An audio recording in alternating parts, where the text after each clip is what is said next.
শুভ সন্ধ্যা বন্ধুরা। আজ হলো 31 জুলাই শুক্রবার। আজকের সন্ধ্যার বিশেষ বিশেষ খবর হলো কাঠিগোড়া এমজি মডেল হাসপাতাল পরিদর্শন ডিসির, সমাধানের অপেক্ষায় লক্ষাধিক মানুষ।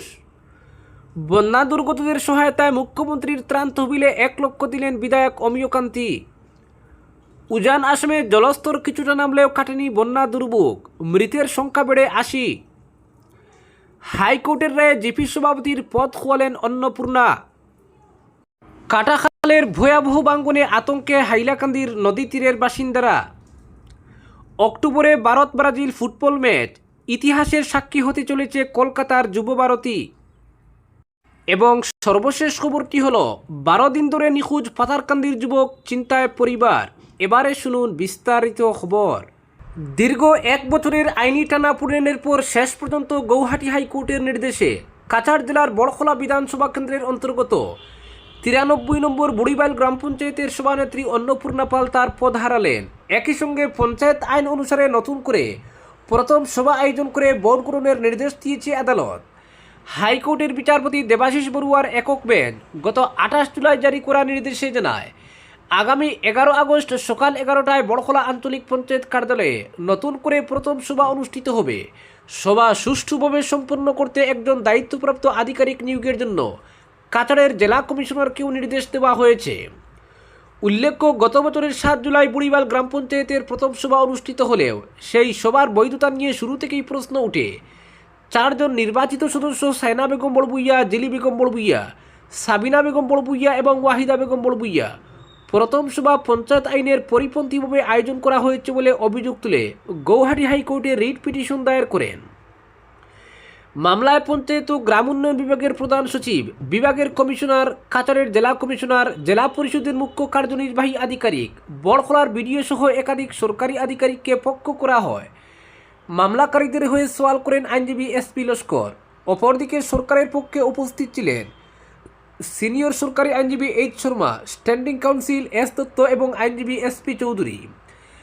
আদালতে মামলাকারীদের দাবি ছিল 2025 সালের 7 জুলাই প্রথম সভা শুরু হওয়ার কথা ছিল দুপুর 1টায়, কিন্তু নির্ধারিত প্রিসাইডিং অফিসার উপস্থিত না থাকায় সভাটি বাতিল করা হয়।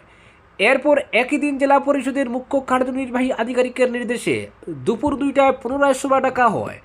অভিযোগ, এই নতুন সভার জন্য পঞ্চায়েত আইনে নির্ধারিত নিয়ম অনুযায়ী কোনো লিখিত নোটিশ জারি করা হয়নি, ফলে 4 জন সদস্য সভায় উপস্থিত থাকতে পারেননি এবং মাত্র 6 জন সদস্যকে নিয়ে সভা সম্পন্ন করে সভানেত্রী নির্বাচন করা হয়। পরবর্তী খবরটি হলো, উজান আসামের কয়েকটি এলাকায় বন্যার জল কিছুটা কমতে শুরু করলেও সাধারণ মানুষের দুর্ভোগ এখনও অব্যাহত। বিশেষ করে শিবসাগর ও চড়াইদেও জেলায় বন্যা কবলিত মানুষের দুর্দশা অত্যন্ত করুণ। বহু পরিবার এখনও ঘরচড়া অবস্থায় দিন কাটাচ্ছে। সর্বশেষ সরকারি তথ্য অনুযায়ী রাজ্যের এখনও 8টি জেলা বন্যার কবলে রয়েছে। চলতি বছরে বন্যায় মৃতের সংখ্যা বেড়ে 80 জনে পৌঁছেছে। বর্তমানে রাজ্যে 2,12,441 জন মানুষ বন্যার কারণে ক্ষতিগ্রস্ত।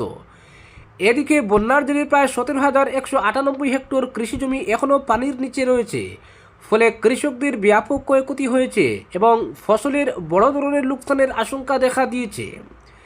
নিজেদের বাড়িঘর এখনও জলমগ্ন থাকায় হাজার হাজার মানুষ গৃহহীন হয়ে পড়েছেন। তাদের অনেকেই এখন বিভিন্ন ত্রাণ ও আশ্রয় শিবিরে অবস্থান করছেন। বন্যা পরিস্থিতির উন্নতি হলেও ক্ষতিগ্রস্ত এলাকাগুলিতে স্বাভাবিক জীবনযাত্রা ফিরিয়ে আনতে প্রশাসনের ত্রাণ ও পুনর্বাসন কার্যক্রম অব্যাহত রয়েছে।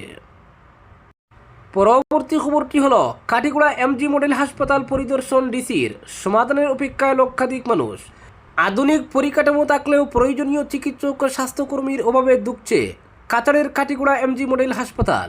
লক্ষাধিক মানুষের একমাত্র সরকারি চিকিৎসা বর্ষাস্থল হিসেবে পরিচিত এই হাসপাতালের প্রায় 25টি গুরুত্বপূর্ণ পদ দীর্ঘদিন ধরে শূন্য থাকায় প্রতিদিন চিকিৎসা নিতে আসা শতাধিক রোগী নানা ভোগান্তির শিকার হচ্ছেন। ফলে সরকারি স্বাস্থ্যসেবার মান নিয়ে প্রশ্ন উঠতে শুরু করেছে স্থানীয় মহলে। হাসপাতাল সূত্রে জানা গেছে, senior medical officer, general medical officer, radiologist, sonologist হয়ে একাধিক গুরুত্বপূর্ণ পদ দীর্ঘদিন ধরে খালি রয়েছে। চিকিৎসক ও স্বাস্থ্যকর্মীর এই ঘাটতির কারণে হাসপাতালের বিভিন্ন পরিষেবা ব্যাহত হচ্ছে। প্রয়োজনীয় অবকাঠামো থাকলেও জনবল সংকটের কারণে তার পূর্ণ সদ্ব্যবহার সম্ভব হচ্ছে না বলে অভিযোগ। সবচেয়ে উদ্বেগের বিষয়, প্রায় 1 বছর ধরে হাসপাতালটিতে রেডিওলজিস্ট ও সোনোলজিস্ট না থাকায় আলট্রাসোনোগ্রাফি পরিষেবা কার্যত বন্ধ। এর সরাসরি প্রভাব পড়ছে গর্ভবতী নারী সহ অসংখ্য রোগীর উপর। প্রতি মাসে শতাধিক অন্তঃসত্ত্বা মহিলাকে সোনোগ্রাফির জন্য শিলচর কিংবা বেসরকারি ডায়াগনস্টিক সেন্টারের দ্বারস্থ হতে হচ্ছে। এতে অতিরিক্ত অর্থ ব্যয়ের পাশাপাশি চিকিৎসা বিলম্বিত হওয়ায় মা ও গর্ভস্থ শিশুর স্বাস্থ্য ঝুঁকিও বাড়ছে বলে উদ্বেগ প্রকাশ করছেন স্থানীয়রা।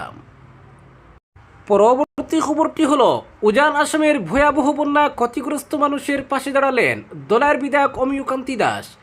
তিনি মুখ্যমন্ত্রী ডক্টর হিমন্ত বিশ্ব শর্মার হাতে মুখ্যমন্ত্রীর ত্রাণ তহবিলের জন্য 1 লক্ষ টাকার আর্থিক অনুদান তুলে দেন। অনুদান প্রদান শেষে বিধায়ক অমিয়কান্তি দাস বলেন, দুর্যোগের সময়ে মানুষের পাশে দাঁড়ানোই সবচেয়ে বড় দায়িত্ব। তিনি বন্যা কবলিত পরিবারের দ্রুত পুনর্বাসন ও স্বাভাবিক জীবনে একই সঙ্গে বন্যা ফিরে আসার কামনা করেন। পরবর্তী খবরটি হলো, অক্টোবরে ভারত ব্রাজিল ফুটবল ম্যাচ, ইতিহাসের সাক্ষী হতে চলেছে কলকাতার যুব ভারতী। ভারতীয় ফুটবলের ইতিহাসে এক স্মরণীয় অধ্যায়ের সূচনা হতে চলেছে আগামী 3 অক্টোবর। ফুটবল প্রেমীদের দীর্ঘদিনের স্বপ্নকে বাস্তবে রূপ দিয়ে 5 বারের বিশ্বকাপ জয়ী ব্রাজিল জাতীয় ফুটবল দল কলকাতার যুব ভারতী ক্রীড়াঙ্গনে ভারতের বিরুদ্ধে একটি আন্তর্জাতিক প্রদর্শনী ম্যাচ খেলতে নামবে।